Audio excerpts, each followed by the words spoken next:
Welcome to the DCTV News at Noon program. I'm Kendra Cook. Dolores County Broadcasting Network is the producer of DCTV with support from the Southwest Colorado TV Translator Association. If you have a news topic or event that you would like to see covered, give us a call at the studio. The number is 970-677-4119 or email us at dcbnnews@gmail.com. Today's show runs Thursday at noon and is uploaded to our YouTube channel and our DCTV News at Noon Facebook page to watch on demand. Today is September 12th, 2019, and now the news at noon. From the Journal, as reported with file photos, a man was injured in a jail cell fight on August 30th at the Montezuma County Detention Center and had to be hospitalized, said Sheriff Steve Nowlin. Jerry Smith, age 43, suffered an injury to his torso as a result of the brawl, which allegedly involved his cellmates, Nowlin said. He is expected to recover and is being held in medical lockdown with no cellmates. Quote, there was security video of the incident and it will be submitted to the district attorney for review of possible charges, Nowlin said. A report of the fight in cell block A was not available because it is still under investigation. Smith was admitted to Southwest Memorial Hospital for treatment and x-rays and was held overnight, Nowlin said. Family members were upset they could not visit him while he was in the hospital. Nowlin said it was for security reasons. It is standard procedure to not allow visitors to see an inmate during a hospital stay. Smith suffered damage to his ribs and lung, according to his sister, Eva Opfakuch, who contacted the Journal about the incident. Quote, no one in our family was told that the incident happened. We did not know how serious his condition was, she stated. Nowlin said prisoners have access to phones, and Smith was able to contact his family about the situation. If assault charges are warranted against potential suspects, the severity of the charges will depend on the extent of the injuries to Smith. Inmates are housed together in cells at the jail because of limited space, Nowlin said.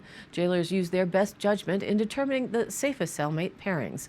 Usually it goes smoothly, but fights break out about 5 to 10 times per year, jail officials said.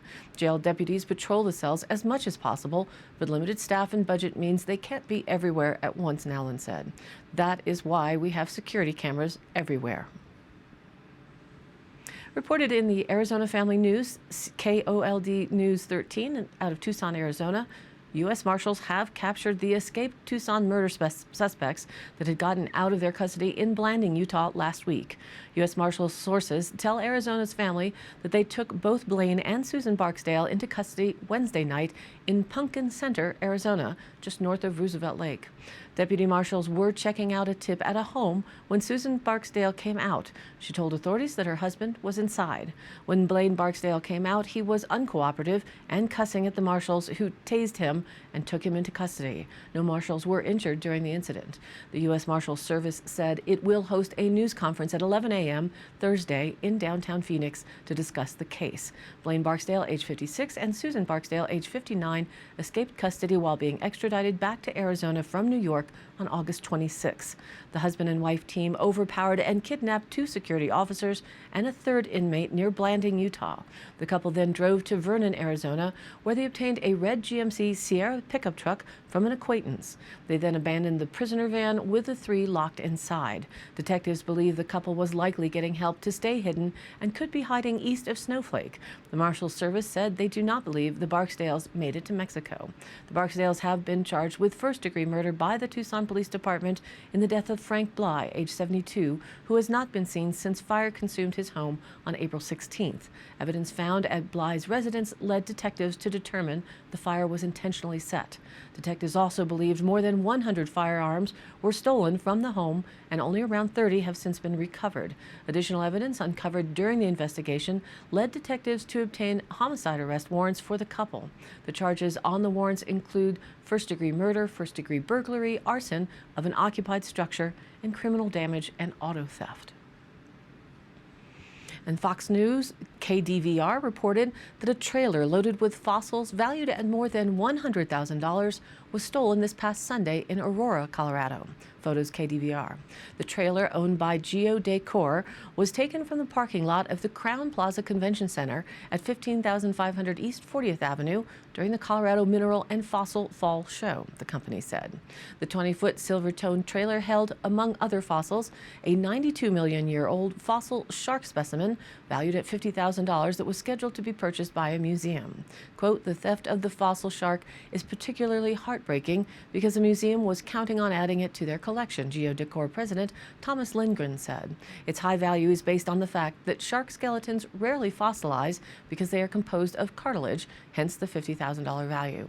There were 13 fossils in the trailer, which was recently purchased for $11,000. At least 4 of the fossils were valued at more than $10,000 apiece," Lindgren said. Lindgren discovered the trailer was missing at 6 p.m. on Sunday. Some of the fossils in the trailer included the fossilized skull of a giant crustaceous predatory fish from Kansas, valued at $20,000, a fossil garfish in a limestone matrix valued at $18,000, and a fossil stingray and fish in limestone matrix valued at $11,000. The garfish and stingray fossils are 51-million-year-old Eocene treasures from Wyoming, the company said. Anyone with information is asked to call the Aurora Police Department at 303-739-6000 or 303-627-3100. A $1,000 cash reward is being offered to anyone with information that leads to the recovery of the trailer and the fossils. Lindgren said no charges will be brought against anyone who returns the trailer to the hotel parking lot with the contents intact. Let's see if that happens. And now let's take a look at the weather. Today, sunny with a high near 71 degrees with north winds 10 to 15 miles an hour. Hopefully no more of those horrible gusts like yesterday. Tonight, clear with a low around 46 degrees and a north wind 5 to 15 miles an hour. Friday, sunny with a high near 78. East-northeast winds 5 to 10 miles an hour, becoming southwest in the afternoon. Then Friday night, clear with a low around 46 degrees. That west-southwest wind only around 5 miles an hour, becoming calm. And we are still expecting a beautiful fall weekend, just perfect for that you pick fruit at the Yellow Jacket CSU Research Station from 9 a.m. to 12 noon at 75 cents per pound for whatever fruit you do pick.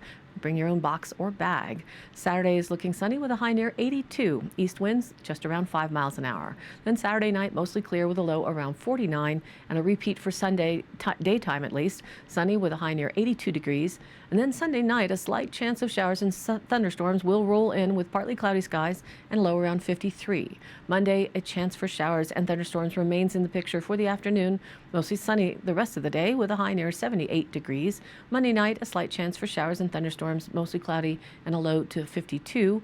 Tuesday, a chance for showers and thunderstorms, but mostly sunny with a high near 74 degrees. And again, Tuesday night, that chance for showers remains for the afternoon with mostly cloudy skies and a low around 46 degrees. And now back to the news. Reported by the Journal with a file photo. Nothing definite has been decided about the Montezuma County's lodgers tax allocations, but it appears Mancos is doing its fair share of bringing in tourism dollars. Earlier this year, the Montezuma County Lodgers Tax Committee raised the possibility of cutting lodgers tax funds from the Mancos and Dolores Chambers of Commerce, expressing the concern that the chambers are not using the money for strictly tourism purposes as is intended. The chambers have pushed back, though, and on Saturday morning, the county commissioners met with Mancos Town Board members to talk over the lodgers tax use and funding of the chamber. All 3 commissioners attended, along with County Administrator Shaq Powers. On the Mancos side, Mayor Queenie Bars, trustees Brent McWhirter and Fred Brooks, and Town Administrator Heather Alvarez were all present. The Lodgers Tax Committee is tasked with distributing funds from a 1.9% lodgers tax that's levied on hotel room rates throughout the county. The tax raises an average about $150,000 annually, with funds distributed to local chambers of commerce and tourism organizations through a grant application process. Lodgers tax money is supposed to support local tourism efforts. This year, the Mancos Valley Chamber of Commerce received around $29,000, according to Maggie Goodell, director of the Chamber and Visitor Center. But in May, the tax committee announced that it was planning to significantly reduce funding from both the Mancos and Dolores chambers starting in 2020. The committee members believed that the tax dollars were being used for their operational budget rather than direct tourism purposes. Both the Mancos and Dolores chambers have said that should they lose these funds, their visitor centers could face closure. At Saturday's meeting, Alvarez said that the Mancos Visitor Center plays a valuable role in promoting tourism. She pointed to the fact that sales tax revenue increased from $300,000 to $800,000 between 2012 and 2018, while the number of business licenses only went up from 85 to 110, an indication that tourism was the driving force behind the tax revenue increase, she said. Quote, I do feel that our visitor center is doing their job. She added that the town of Memphis would be willing to fund operating expenses for the visitor center if need be. The commissioners said that nothing has been set in stone yet, but that they want to know more details about how lodgers' tax funds are being used and want to ensure that the money is not being used to operate the chamber. The idea is for that lodging tax money to go strictly to tourism, events, and promotion for tourism, said Commissioner Keenan Ertel, not to fund a secretary, administrator, or Chamber of Commerce staffing presence.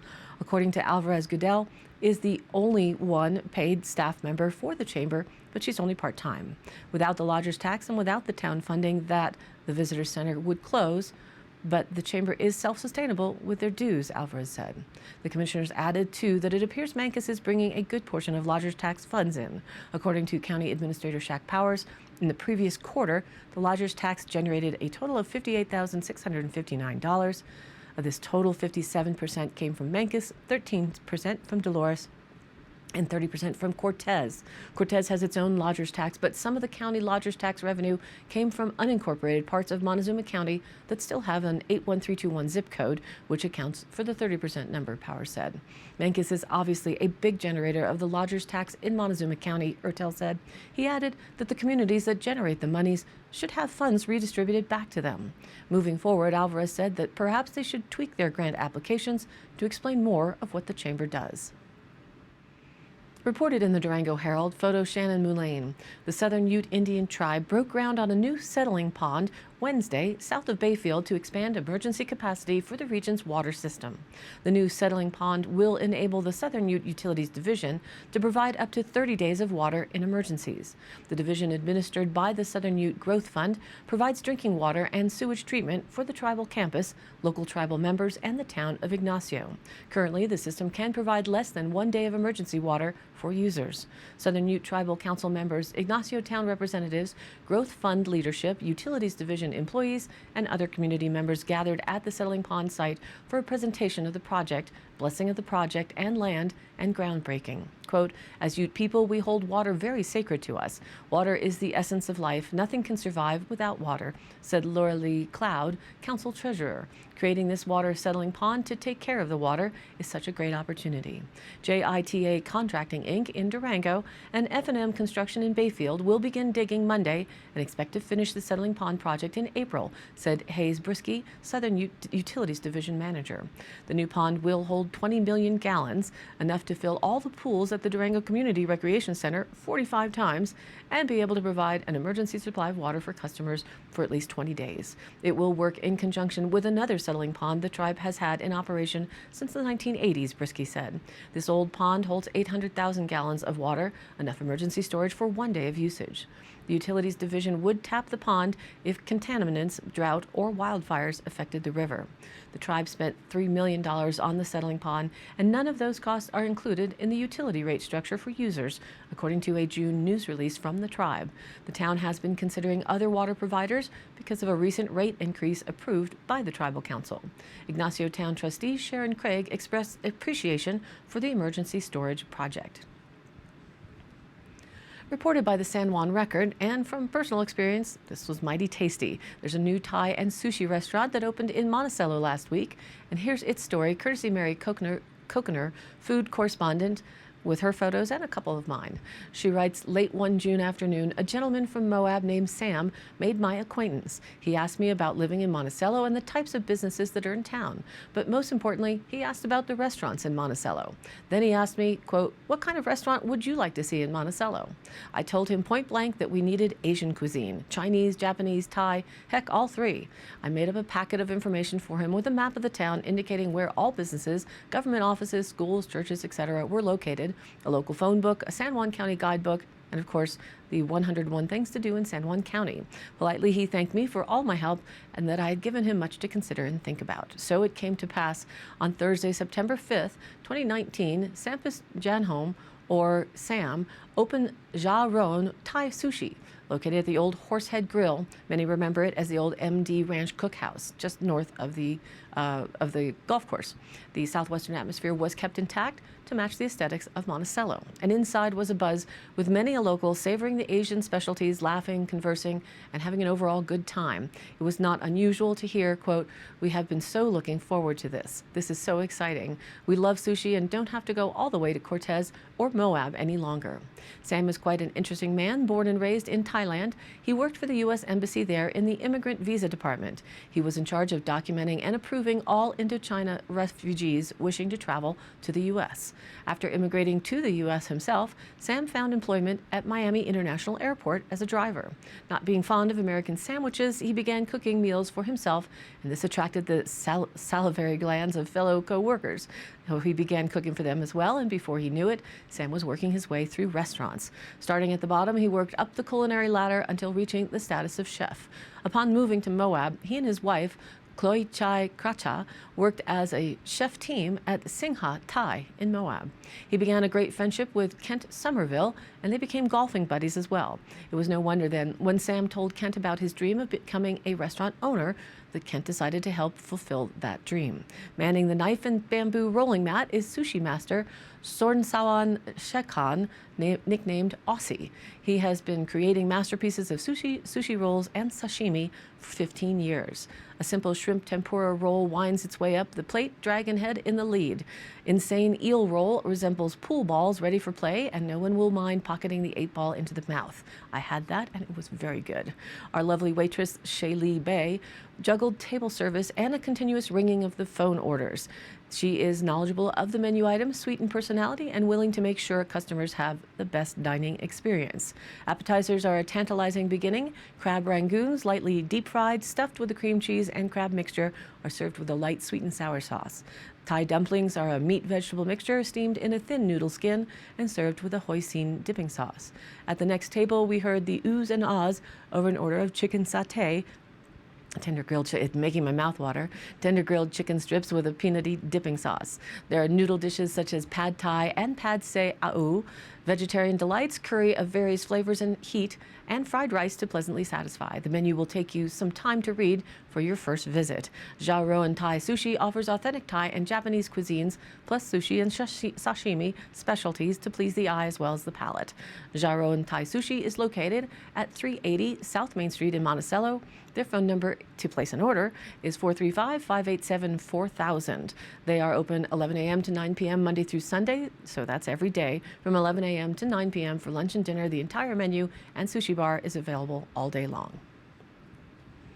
And thank you for tuning in. News at Noon now airs at noon Monday through Fridays, and then is available on demand online on our YouTube channel and posted on our DCTV News at Noon Facebook page, where you can look at that with all the information, details, phone numbers, and we ask you, if you would, please like it and share it with a friend.